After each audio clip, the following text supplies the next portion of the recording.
Hello hi నాన్న, నేను మీ history రఫీసాని. November 2న జరగబోతున్న గ్రూప్ 1 మెయిన్స్కి సంబంధించి ఇండియన్ హిస్టరీలో ప్రధానంగా ఏన్షియంట్ ఇండియాలో అశోకుడికి చెందిన ధమ్మ గురించి అడిగే అవకాశాలు మెండుగా ఉన్నాయి, పుష్కలంగా ఉన్నాయి. అశోకుడి ధమ్మ విధానం గురించి, అశోకుడి ధమ్మ విధానానికి కారణాలేంటి, ధమ్మ లక్ష్యాలేంటి, అశోకుడి ధమ్మ బౌద్ధ ధమ్మం ఒకటేనా, అశోకుడి ధమ్మ ఎంతవరకు సక్సెస్ అయ్యింది అనేవి ఈరోజు మన లెసన్లో మనం చెప్పుకోబోయేటటువంటి ప్రధానమైనటువంటి పాయింట్లు. మీ అందరికీ తెలుసు, ఏన్షియంట్ ఇండియాలో అసలు ఇండియాలో అశోకుడు అంటే తెలియని వాళ్ళు ఉండరు. అవునా ఆనంద్? అశోకుడు అంటే తెలియని వాళ్ళు ఉండరు. ఎందుకంటే Ashoka the great. Ashoka the great అంటే అశోకుడు యుద్ధాలు చేసి గ్రేట్ అవ్వలా. బాగా గుర్తుపెట్టుకోండి, యుద్ధాన్ని మానేసి గ్రేట్ అయ్యాడు. అశోకుడు యుద్ధాన్ని మానేసి గ్రేట్ అయ్యాడు. ప్రపంచంలో యుద్ధం చేసి యుద్ధం ద్వారా వచ్చే నష్టాలను చూసి యుద్ధాన్ని మానేసి శాంతిని ప్రపంచంలో ప్రచారం చేసినటువంటి ఏకైక రాజు అశోక. అందువల్ల హెచ్జి వెల్స్ అనే చరిత్రకారుడు ఆకాశంలో కనపడే వందలాది వేలాది నక్షత్రాల్లో అశోకుడు మనకు కనపడే ధ్రువ నక్షత్రం అన్నాడు. అంటే అంత గొప్ప రాజుగా అశోకుడు ప్రపంచవ్యాప్తంగా వెలుగొందుతున్నాడు. అయితే ఇక్కడ మన టాపిక్ ఏంటంటే గ్రూప్ 1 మెయిన్స్కి సంబంధించి అశోకుడి ధర్మం బౌద్ధ ధర్మం ఒకటేనా ఇలా అడిగాడు ప్రీవియస్లో. అసలు అశోకుడు ధర్మం ఎందుకు పెట్టాలి? ఒక రాజు యుద్ధాలు చేస్తాడు, రాజ్యాన్ని విస్తరింపజేస్తాడు, అంతటితో అతను గొప్ప రాజు అవుతాడు. చరిత్రలో గొప్ప రాజు అంటే యుద్ధాలు చేసి రాజ్య విస్తరణ చేస్తే చాలు, అంతే తప్ప ప్రజల్ని మంచి చేయాలనే రూల్ ఏం లేదాడ. కానీ అశోకుడు శ్రేయో రాజ్యాన్ని మొట్టమొదటిగా ఏర్పాటు చేయడం ద్వారా, వ్యక్తి శ్రేయోవాదాన్ని చూడడం ద్వారా, మానవతావాదాన్ని ప్రపంచానికి పరిచయం చేయడం ద్వారా అశోకుడు గొప్ప రాజు అయ్యాడు. ఎస్, ఇలా చరిత్రలో ఏ రాజు మనకు కనపడ్డావు? అశోకుడు తప్ప. అశోకుడు అంటే శోకం లేనివాడు, కానీ ఈయన జనాల శోకాలు లేకుండా చేశాడు, జనాలలో అశాంతి లేకుండా చేశాడు, జనాలలో అహింస లేకుండా చేశాడు, జనాలలో సహనాన్ని ఏర్పాటు చేశాడు. దేని ద్వారా? తన ధమ్మ సూత్రాల ద్వారా. 261 BCలో అశోకుడు కళింగ యుద్ధం చేశాడు, నో డౌట్. యుద్ధానంతరం ధమ్మ అనే టాపిక్ మనకి తెర మీదకి వచ్చింది, ధమ్మ విధానం అనే టాపిక్ తెర మీదకి వచ్చింది.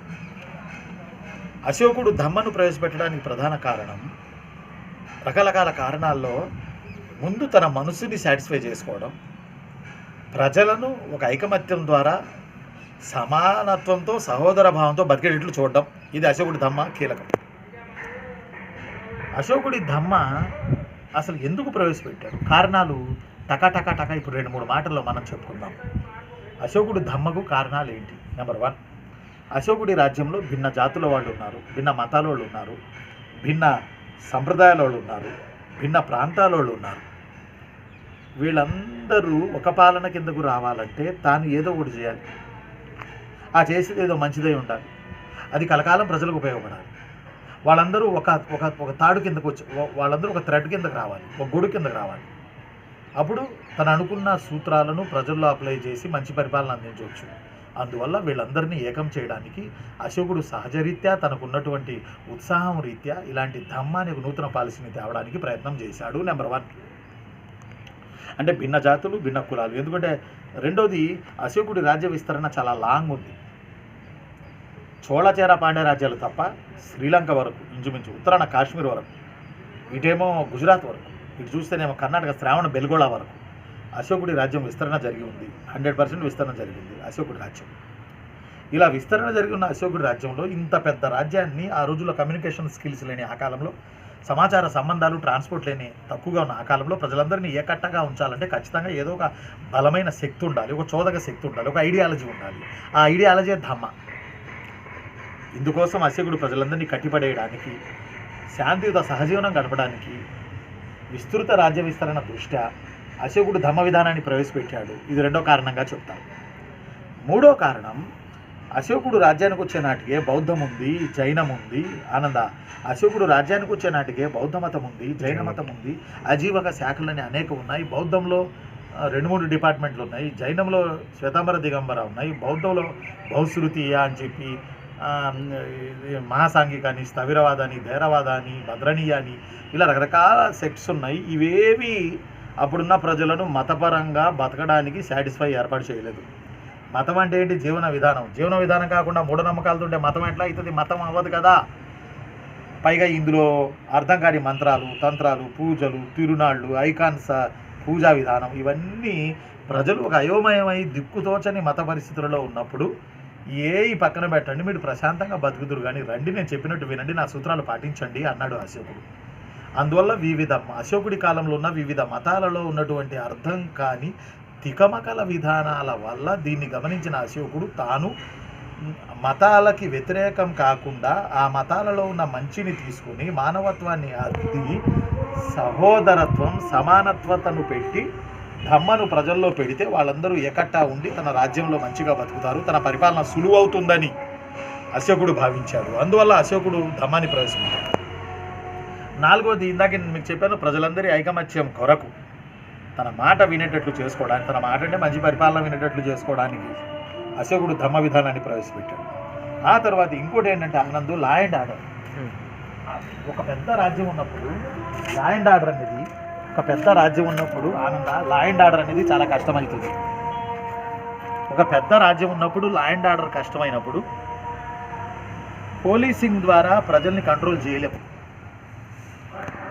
పోలీసింగ్ ద్వారా ప్రజల్ని కంట్రోల్ చేయడం అయితే నిర్భయ కేసులు, దిశ కేసులు జరిగేవి కాదు. కానీ మనిషి భయపడాలి, దేనికో దానికి భయపడాలి, లేకపోతే ఆ మనిషిలో మార్పు రావాలి, ఆ మనిషిలో మానవత్వపు మార్పు రావాలి. ఆ మానవత్వపు మార్పే ధమ్మ. తను ఎప్పుడైతే మారిపోయాడో చెడు చేయడు, నేరాలు చేయడు, తను బందిపోట్లుగా బతకడు, మంచోడిగా బతుకుతాడు. అప్పుడు రాజ్యానికి ప్రాబ్లం ఏముంది? రాజుకి ప్రాబ్లం ఏముంది? అప్పుడు హాయిగా పరిపాలన చేసుకోవచ్చు కదా. అందువల్ల అశోకుడు లా అండ్ ఆర్డర్ చేయడానికి ఒక బూచిలా ధమ్మాన్ని తీసుకున్నాడు. ఏ మతం మౌలిక సూత్రాలకు వ్యతిరేకం లేకుండా సాధారణ నీతి సూత్రాలతో లౌకిక రాజ్యాన్ని ఏర్పాటు చేయాలనుకున్నాడు. ప్రజలందరి ఐకమత్యం చేయాలనుకున్నాడు. అనేక వైదికం, జైనం, బౌద్ధంలో భిన్న శాఖలు, public no satisfied, that's why వాళ్ళని సాటిస్ఫై చేయడానికి నార్త్ టు సౌత్ వరకు విశాలమైన రాజ్యం ఉంది. అందులో ప్రజలందరూ ఒక్కటా రావాలంటే ఖచ్చితంగా ఏదో ఒక చోదక శక్తి కావాలి. దానికి ధర్మం అని పేరు పెట్టాడు అశోక. ఆ తర్వాత భిన్న జాతులు, భిన్న మతాలు, ప్రార్థనలు వీటన్నిటిలో ఉన్నటువంటి భారతదేశాన్ని తన చేతుల్లోకి తీసుకొని మానవత్వాన్ని అద్ది ఒక మంచి పరిపాలన అందించాలంటే ధమ్మాన్ని ఏర్పాటు చేయక తప్పలేదు అశోకుడికి. ఆనంద, ఇవి అశోకుడు ధమ్మ విధానాన్ని ప్రవేశపెట్టడానికి కారణాలుగా మీరు గమనించవచ్చు. ఆ తదుపరి అశోకుడి ధమ్మ విధానంలో లక్షణాలు ఏంటి? లక్షణాలు కొత్తగా చెప్పేదేం లేదు ఆనంద. కొత్తగా చెప్పేదేం లేదు. ఎందుకు కొత్తగా చెప్పేది లేదు లక్షణాలు అని అంటే ఆనంద, ఈ లక్షణాలని అశోకుడు 14 శిలాశాసనాల్లో రాసేశాడు, ప్రాకృత భాషలో బ్రాహ్మీ. మీరు ఈ 14 శిలాశాసనాల్లో ఉన్న ఒక్కొక్క లైన్ రాసుకుంటే పోతే చాలు. ఒక్కొక్క శిలాశాసనంలో అశోకుడు ధమ్మ గురించి పేరా రాశాడు. 14 పేరాలు రాసేటప్పటికి మీకు ఉన్న 3 గంటల టైం అయిపోద్ది. అలా రాయొద్దు, ఒక్కొక్క లైన్ రాయండి. ధమ్మ లక్షణాలు ఏంటి అంటే మనకు శిలాశాసనాలు చెప్తున్నాయి అంతే. ఆ శిలాశాసనాల్లో మొదటి శిలాశాసనం జంతు బలి, విందులు, వినోదాలు నిషేధం. మొదటిది జంతు బలి, విందులు, వినోదాలు నిషేధం. రెండోది మనుషులకే కాదు జంతువులకు కూడా ఆసుపత్రులు, వైద్య సౌకర్యాలు కల్పించి సర్వ ప్రాణి పట్ల దయ చూపాలి. 3 బ్రాహ్మణులు శ్రమణకులు కనపడితే వాళ్ళను దీవించాలి, గౌరవించాలి, వాళ్ళకు కూడా దానాలు చేయాలి, పరమత సహనం అన్నట్టు. 4 ధర్మభేరి, ధర్మ ప్రచారం చేయాలి, రణభేరి కాదు. 5వది యజమాని సేవకుల మధ్య పవిత్రమైన సంబంధం ఉండాలి, ఖైదీలను కూడా మనుషులా చూడాలి. 6 ప్రజా నడవడిక, వ్యక్తిగత జీవితాలపై రాజుగారికి ఎప్పటికప్పుడు ధర్మ మహామాతృలు రిపోర్ట్ చేయాలి. ప్రజా నడవడిక మీద, వ్యక్తిగత జీవితాల మీద అసలు ఎలా ఉన్నారు ఎప్పటికప్పుడు రాజుకి రిపోర్ట్ వెళ్ళాలి. 7వది బాగా గుర్తుపెట్టుకోండి, ప్రతి వ్యక్తి సహనంతో, స్వచ్ఛమైన మనస్సుతో ఐకమత్యంగా బతకాలి. 7వది. 8వది ధర్మసూత్రాలు. 9వది నిరాడంబరంగా బతకాలి. 10 బాగా గుర్తుపెట్టు, పునర్జన్మ లేదు, ఈ జన్మలోనే సత్ప్రవర్తనతో బతికితే అదే పుణ్యం, అదే పురుషార్థం. అలానే 11 కుటుంబ సంఘ ప్రతి కుటుంబం సంఘంలో ప్రశాంతమైన జీవనాన్ని గడపాలి. 12 మత సహనాన్ని పాటించాలి. 13 యుద్ధాలు వద్దు, ధర్మాన్ని బోధించండి. 14 తాను అవసరమైతే ధర్మయాత్రలు చేస్తాను. ఇది అశోకుడి ధర్మ యొక్క 14 లక్షణాలు. 14 శాసనాల్లో ఉన్న 14 లక్షణాలు. ఆ తర్వాత ఇప్పుడు అసలు విషయానికి వద్దాం. అశోకుడి బౌద్ధం ధర్మం ఒకటేనా? ఇది ఇప్పుడు మనకి ఇక్కడ ప్రశ్న. బౌద్ధం ధర్మం ఒకటేనా? ఇది 10 మార్కుల ప్రశ్న. 100% రావచ్చు, నాకు తెలిసి అనిపిస్తుంది, పీగుతుంది. అందువల్ల ఇంపార్టెంట్. అశోకుడి బౌద్ధం ధర్మం ఒకటేనా? బాగా గుర్తుపెట్టుకోవాలి. ఒకటి అని కొంతమంది అన్నారు, కాదు అని మరి కొంతమంది అన్నారు. ఒకటి అవును అన్న వాళ్ళకి సమర్థిస్తూ పాయింట్ రాయాలి, కాదు అన్న వాళ్ళకి కూడా సమర్థిస్తూ పాయింట్ రాయాలి మీరు. ఎందుకంటే మీరు థర్డ్ పార్టీ. అవును అనేది ఒక పార్టీ, కాదు అనేది మరో పార్టీ, మీరు థర్డ్ పార్టీ అయిన మీరు ఎగ్జామ్ రాస్తున్నారు. కాబట్టి ఇప్పుడు ఫస్ట్ ఏంటంటే అశోకుడి ధర్మం బౌద్ధ ధర్మం ఒకటి కాదు అనేవాళ్ళు ఏం చెప్తున్నారు అనేది మీరు అక్కడ రాయాలి. అందులో నెంబర్ 1 బౌద్ధం వేరు ధర్మం వేరు, అలాగని ఇది బౌద్ధ ధర్మం కాదు, ఇది ధమ్మ మాత్రమే. బౌద్ధం వేరు ధర్మం వేరు, బౌద్ధం వేరు ధర్మం వేరు, ఇది బౌద్ధ ధర్మం కాదు, ధమ్మ మాత్రమే. ప్రపంచంలో కూడా ధమ్మగానే ప్రచారమైంది కానీ బౌద్ధంగా ప్రచారం కాలే. పాయింట్ నెంబర్ 2 ఒకవేళ బౌద్ధము అశోకుడి ధమ్మ ఒకటైతే అశోకుడు 6-7 శిలాశాసనాల ప్రకారం ఎందుకు ధర్మ మహామాతృల్ని ప్రపంచవ్యాపితంగా ధర్మం కోసం ప్రచారం పంపాడు? ఆల్రెడీ వందల వేల లక్షల బౌద్ధ భిక్షువులు ఉన్నారు ఆల్రెడీ, వాళ్ళనే ఉపయోగించుకునేవాడు కదా. బౌద్ధం ధర్మం ఒకటైనట్టయితే కాదు కాబట్టే ధర్మ మహామాతృల్ని నియమించుకున్నాడు, బౌద్ధ భిక్షువుల్ని వదిలేశాడు అశోకుడు. అందువల్ల బౌద్ధం ధర్మం ఒకటి కాదు. ఆ తర్వాత మరొకటి, అశోకుడు తన 14 శిలాశాసనాల్లో లక్షణాలు ఇప్పుడే చెప్పాను మీకు, నేను ధర్మం యొక్క లక్షణాలు మీకు నేను చెప్పాను. ఈ 14 శిలాశాసనాల్లో ఎక్కడా కూడా బుద్ధుడు చెప్పిన ఆర్యసత్యాలు కానీ బుద్ధుడు చెప్పిన అష్టాంగ మార్గం కానీ లేదు. మీరు గమనించండి. ఏమన్నాడు? పెద్దల్ని గౌరవించండి అన్నాడు, ధర్మ ప్రచారం అన్నాడు, మనుషులకే కాదు జంతువులకే ఆసుపత్రులు అన్నాడు, సహనం అన్నాడు, కర్మభేరి అన్నాడు. ఇవన్నీ బుద్ధుడు చెప్పలా. బుద్ధుడు ఆర్యసత్యాలని 4 చెప్పాడు. ప్రపంచం కోరికమయం, దీనమ్మ జీవితం, ప్రపంచం కోరికల పుట్ట. రెండోది, ఎందుకు కోరికలు వస్తున్నాయి? దానికి ఒక కారణం ఉంది. ఏంటి కారణం? కోరుకోవడం వల్ల. ఏం కోరుకోవడం? నీకు దొరకదు, నువ్వు కోరుకుంటావు, అది దొరకదు, ఏడిచి చస్తావు, దుఃఖంలోకి వస్తావు. ఇక ఈ బతుకు ఎందుకని ఆత్మహత్య చేసుకుని చస్తావు. ఇవే 4 ఆర్యసత్యాలు. బుద్ధుడి ప్రకారం దుఃఖాలు 2 రకాలు. ఒకటి, ప్రతి మనిషికి వచ్చే దుఃఖం, తండ్రి చనిపోయాడనో, తల్లి చనిపోయిందనో, చుట్టాలు చనిపోయారనో, ఆళ్ళు పోళ్ళు అందరూ ఏడవలసిందే. రెండో దుఃఖం ఉంది నందు. రెండో దుఃఖం ఏంటంటే నందు, గెలికి తెచ్చుకునే దుఃఖాలు. ఈ దుఃఖం ఎక్కువ. ఆల్రెడీ మనిషి జీవితం దుఃఖమే. ఈ గెలికి తెచ్చుకునే ఈ దుఃఖాలు వస్తే ఈ రెండు కలిసి వాడు దుఃఖ సాగరంలో మునిగి తేల్తాడు అంటాడు బుద్ధుడు. మరి ఇతను ప్రచారం చేసిన ధర్మసూత్రాలు 14లో ఎక్కడా కూడా ఇలాంటిది లేదు. సరైన ధ్యానం, సరైన కోరిక, సరైన జీవనం, సరైన ఆలోచన, సరైన క్రియ, ఇలా అష్టాంగ మార్గం చెప్పాడు బుద్ధుడు. అశోకుడు ధర్మసూత్రాల్లో ఎక్కడ అష్టాంగ మార్గం చెప్పలేదు. దట్స్ వై బౌద్ధం entirely different from Dharma entirely different from Bauddha. ఆ తర్వాత కళింగ యుద్ధం తర్వాత అశోకుడు బౌద్ధాన్ని తీసుకుంది నిజం. ఉపగుప్తుడు ఆయన దగ్గరికి వెళ్ళి బౌద్ధ మతాన్ని తీసుకున్నాడు. 100%, నో డౌట్ ఎట్ ఆల్. బాగా గుర్తుపెట్టుకోవాలి. ఈ ప్రశ్న వస్తే మన పిల్లలు రాస్తే డిప్యూటీ కలెక్టర్లు అవుతారు. రేపు నవంబర్ 2వ తారీఖు పరీక్ష. డిప్యూటీ కలెక్టర్ల ఎగ్జామ్ జరగబోతుంది. డిప్యూటీ కలెక్టర్లు, డిఎస్పీలు. ఆ పిల్లలకి ఈ క్వశ్చన్ ఆన్సర్ చెప్తున్నాను. రేపు 2వ తారీఖు జరగబోతుంది. ఏపీలో గ్రూప్ 1 జరగబోతుంది రేపు 2వ తారీఖు. 2వ తారీఖు గ్రూప్ 1లో హిస్టరీ పేపర్ ఒకటి. హిస్టరీ పేపర్ 100 మార్కులు. 100 మార్కులు ప్రశ్నలు అడుగుతారు. ఒక ప్రశ్నకి 10 మార్కులు. 15 ప్రశ్నలు రాయాలి. 150 మార్కులు. ఆన్సర్లు రాయాలి. బిట్లు ఉండవు. ప్రిలిమ్స్లో బిట్లు ఉంటాయి. ప్రిలిమ్స్ పాస్ అయిపోయారు, ఆల్రెడీ అయిపోయింది. ఇప్పుడు మెయిన్స్ రాయబోతున్న వాళ్ళలో ఇది ఒక ఇంపార్టెంట్ ప్రశ్న అన్నట్టు. బాగా అశోకుడు ప్రాచీన భారతదేశ చరిత్రలో ఈ లెసన్ చాలా ఇంపార్టెంట్. అది దేవుడి దేవాల రేపు నవంబర్ 3వ తారీఖు 4వ తారీఖు ఉంది హిస్టరీ ఎగ్జామ్ మెయిన్స్. అందులో ఇది వచ్చిందనుకో పిల్లలు హ్యాపీగా ఫీల్ అవుతారు. అదే రఫీ సార్ చెప్పాడు, ఇది వచ్చిందిరా అని చెప్పి వాళ్ళు రాసుకుంటారు. వాళ్ళు సైన్స్ బ్యాక్గ్రౌండ్ అవ్వచ్చు, బీటెక్ వాళ్ళు అవ్వచ్చు, ఎవరైనా అవ్వచ్చు, ఎనీ డిగ్రీ గ్రూప్ 1కి, బీకామ్ అవ్వచ్చు, ఏదైనా అవ్వచ్చు. కాబట్టి మనం ఎక్కడ దాకా వచ్చాం? ఎస్, కళింగ యుద్ధం చేసిన తర్వాత అశోకుడు వందల వేల లక్షల మంది చచ్చారు. లాంగుల్య, వైతరణి అనే నదుల ఒడ్డున కళింగ యుద్ధం జరిగింది ఒరిస్సాలో. లక్ష మంది పోయారు. 1.5 మంది గాయాల పాలయ్యారు. ఆ మహానది అంట ఆనంద్ చీము నెత్తురుతో నడిచిందంట వారం రోజులు. ఇంత విజయాన్ని చూసి అశోకుడు మైండ్ పోయింది. ఇంకోడైతే నెక్స్ట్ యుద్ధం ఎక్కడా అనేవాడు. మైండ్ పోయి గుట్ట మీద కూర్చున్నాడు. పోయి అశోకుడి తమ్ముడు కొడుకున్నాడు నిగ్రోధుడు, ఆయన వచ్చాడు. ఏం చిన్నానా, ఎందుకు ఇలా కూర్చున్నావు?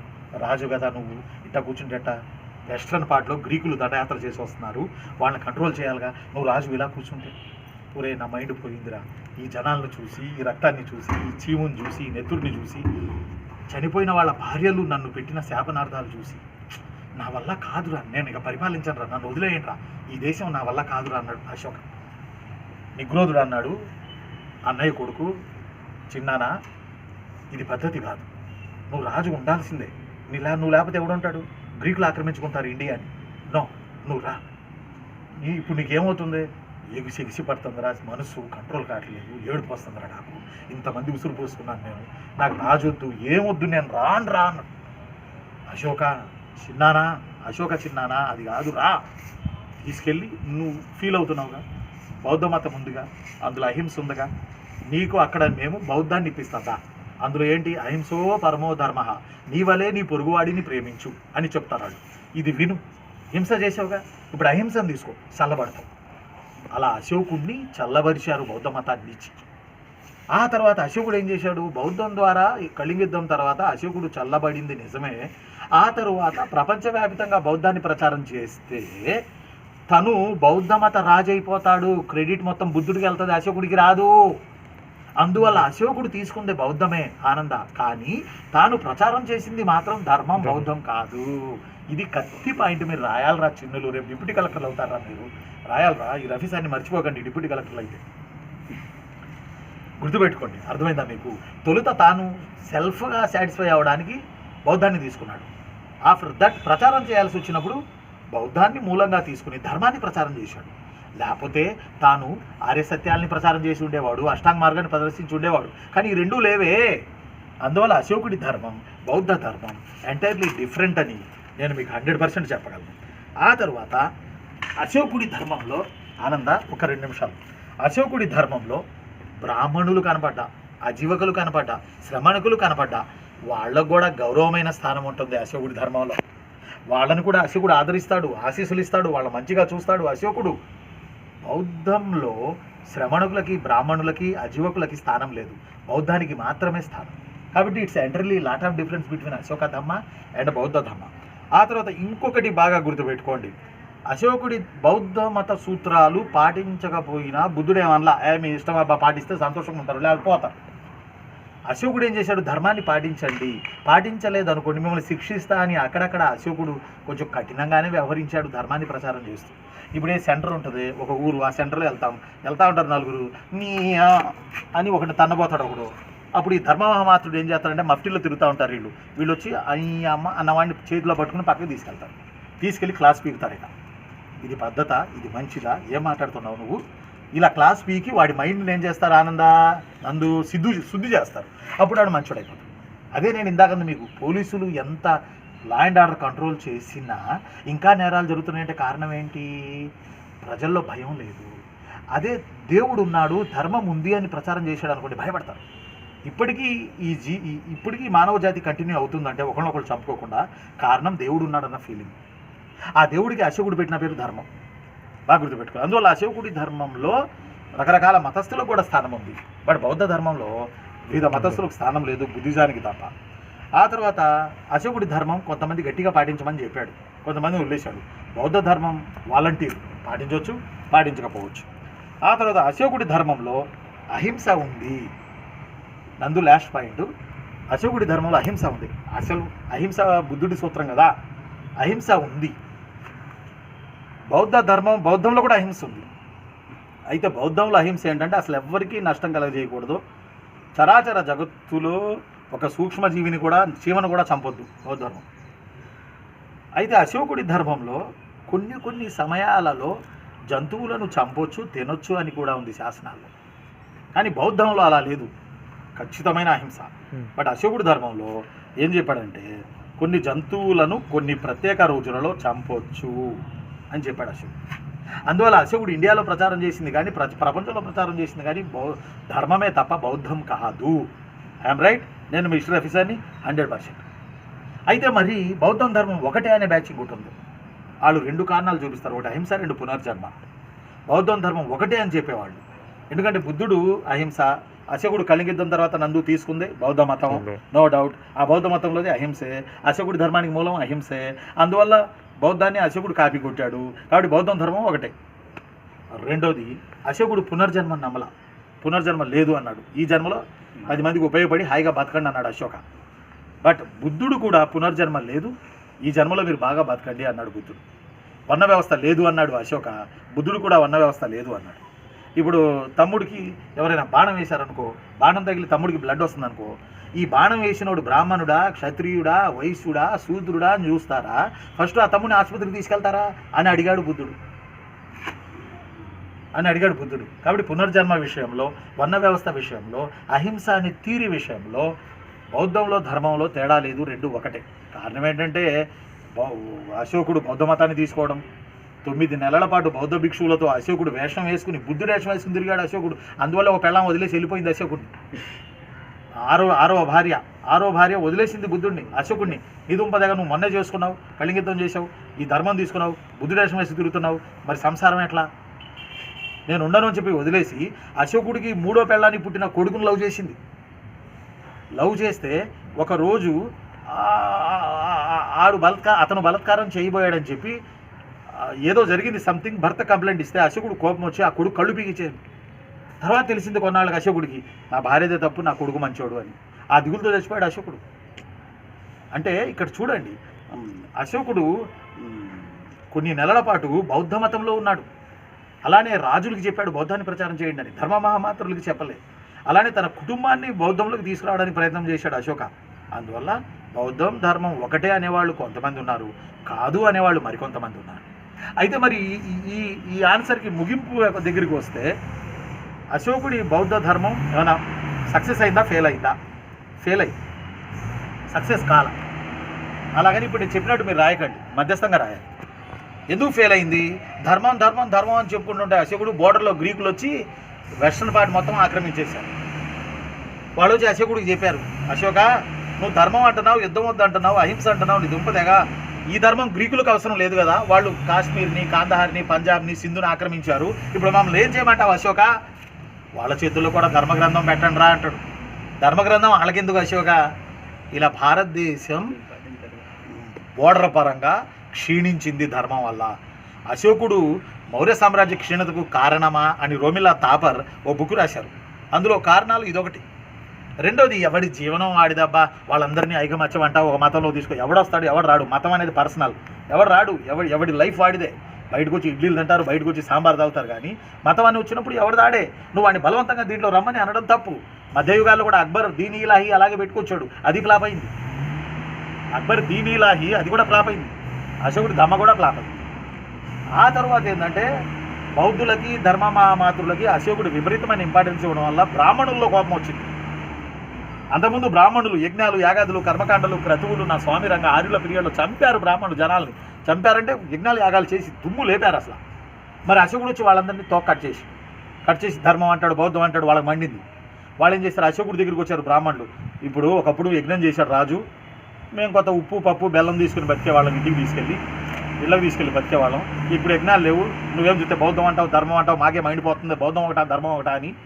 మరి మేము ఎలా బతకాలి బ్రాహ్మణులు? అయితే మీరు కూడా ధర్మం ప్రచారం చేయడానికి వాళ్ళకి మండింది. మేము ధర్మం ఎట్లా ప్రచారం చేస్తామయ్యా? యజ్ఞాలు చేస్తాం, కర్మకాండాలు చేస్తాం, క్రతువులు చేస్తాం, మేము ధర్మాన్ని ఎలా ప్రచారం చేస్తాం? అయితే ఒక పని చేయండి, ఆర్మీలో ఉద్యోగాలు ఇస్తా చేయండి, మంత్రులుగా ఇస్తా చేయండి, రాష్ట్రాల్లో ముఖ్యమంత్రులు ఇస్తా చేయండి. అలా కొంతమంది వెళ్ళి అలా కూడా బతికారు. అశోకుడు పోగానే బలహీనమైన వారసులు వచ్చారు మౌర్య రాజ్యంలో. ఎప్పుడైతే బలహీన వారసులు వచ్చారో, గుజరాత్లో విదిశా అనే ప్రాంతంలో పుష్యమిత్ర శుంగ అనే ఒక బ్రాహ్మణుడు పాలిస్తున్నాడు మౌర్యుల కింద. అతను తెగించి చివరి మౌర్య చక్రవర్తి ప్రజాబందీకి వెళితే, అదే ఉంది కదా రచ్చబండకి వెళ్తే, చివరి మౌర్య చక్రవర్తి బృహద్రథుడిని ఒక బ్రాహ్మణ సేనాని పుష్యమిత్ర శుంగుడు మర్డర్ చేశాడు. మౌర్య రాజు క్షత్రియుడు బ్రాహ్మణుల చేతుల్లో చనిపోయాడు. విచిత్రం చూడండి, కారణం దమ్మ వల్లే. ఆ తర్వాత శుంగులు వచ్చారు ఇండియాలో, వాళ్ళు బ్రాహ్మణులు, ఇక దుమ్ము లేపారు బ్రాహ్మణత్వాన్ని భారతదేశంలో. ఈ విధంగా అశోకుడి దమ్మ చరిత్రలోకి వెళ్ళిపోయింది. అయినా ప్రజల్లో మానవత్వాన్ని, ప్రజల్లో సంక్షేమాన్ని, సంక్షేమ రాజ్యం అని పాలిటీలో చదువుతారబ్బా మీరంతా. బిఏలో సంక్షేమ రాజ్యం, వ్యక్తి శ్రేయవాదం, జేఎస్ మిల్లు ఏదో బిల్లు ఏదో చదువుతారు మీరు, సంక్షేమ రాజ్యం అని. ఈ సంక్షేమ రాజ్యం అనే భావన మొట్టమొదటిగా తీసుకొచ్చింది ప్రపంచంలో అశోకుడు. మానవతావాదాన్ని ఎవరు నాయన, మనుషులకే ఈరోజు ఆసుపత్రులు లేవు, ఆసుపత్రికి వెళ్తే ఆసుపత్రుల్లో పొడుతున్నారు సూదులు అంతే.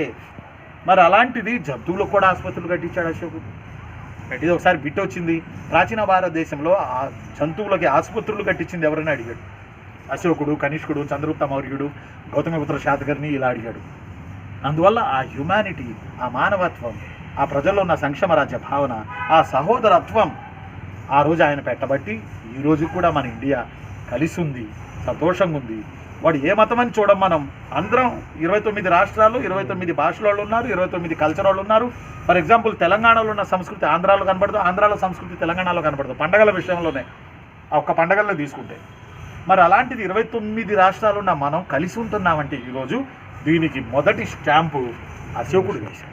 అందువల్ల నేను అంటాను, మనుషుల మధ్య సహనం ఉండాలి, ఓర్పు ఉండాలి, మానవత్వం ఉండాలి. అందువల్ల నేను అంటాను, ఈ ఈ ఈ ఆన్సర్ చెప్పేటప్పుడు చివరిలో ఓం శాంతి శాంతి శాంతి. Thank you.